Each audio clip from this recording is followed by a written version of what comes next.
Vamos continuar falando sobre eleições, Everton. Em ano de eleições, a ordem para candidatos e eleitores é ficar atento às novas regras da reforma eleitoral.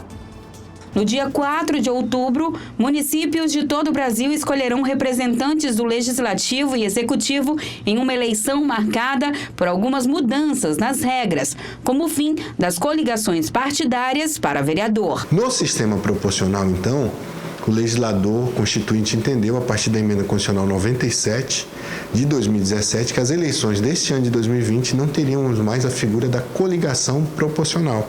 Então, acabou a coligação de partidos para as eleições de 2020 ao cargo de vereador.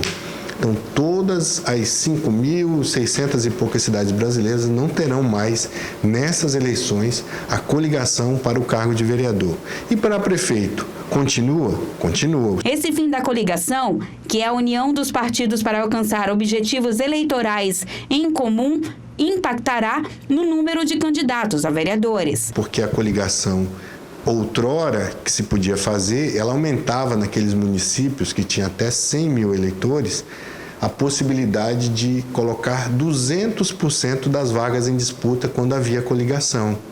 Então, um exemplo que eu posso dar, numa Câmara de Vereadores do interior que tem 10 vagas, pela legislação anterior, se essa Câmara de Vereadores no município com menos de 100 mil eleitores, ela podia ter até 20 candidatos disputando. Pela nova legislação que acabou com a coligação, os partidos sairão aí de puro sangue, só vai poder ter 15 candidatos. Dados estatísticos da Justiça Eleitoral nas eleições de 2018 mostram que 52% do eleitorado brasileiro é formado por mulheres, somando mais de 77 milhões e 76 mil eleitoras. Apesar deste número, mulheres ocupando cargos eletivos ainda é difícil. Neste ponto, também houve mudança na reforma eleitoral. A Justiça Eleitoral, ela tem determinado com mais veemência que todo e qualquer gasto, primeiro, as candidaturas de mulheres têm que ser um mínimo de 30%. Todo e qualquer gasto tem que ser um mínimo de 30% também no que diz respeito ao Fundo Especial de Financiamento de Campanha.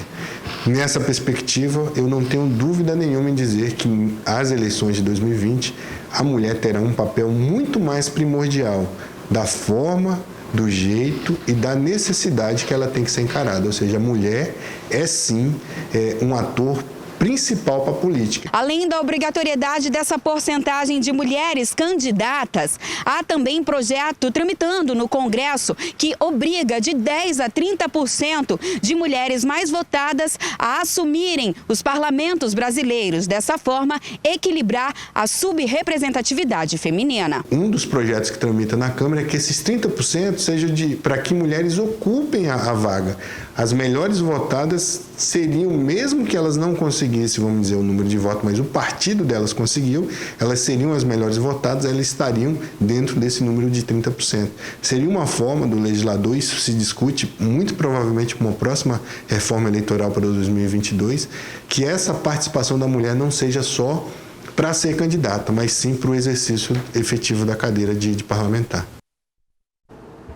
O que precisa, na verdade, antes de mais nada, e esse é um problema sério, crônico, é convencer as mulheres a saírem candidatas, a fazer com que as mulheres se predisponham a colocar seus nomes à apreciação popular.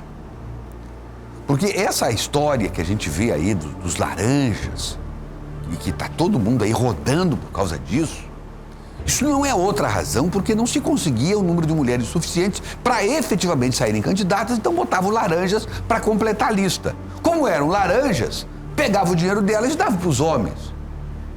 E elas ficavam, claro, um troquinho. Estou falando em nível nacional. E isso deve ter acontecido aqui também, porque isso aqui também é Brasil. Então o grande problema é esse.